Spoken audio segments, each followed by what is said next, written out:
کو مچھلی کھلانے جا رہا ہوں۔ دوسرے فرشتے نے کہا، میں فلاں مسلمان کا روغن زیتون ضائع کرنے جا رہا ہوں۔ دونوں کو تعجب ہوا کہ ہم دونوں کو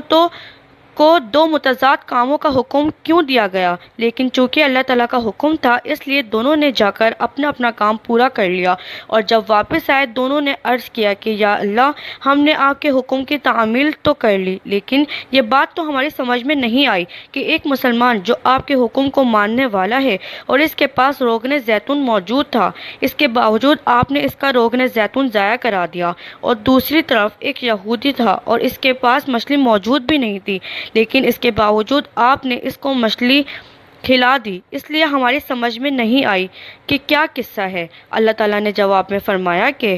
تمہیں ہمارے کاموں کی حکمتوں کا پتہ نہیں ہے۔ بات دراصل یہ ہے کہ ہمارا معاملہ کافروں کے ساتھ کچھ اور ہے اور مسلمانوں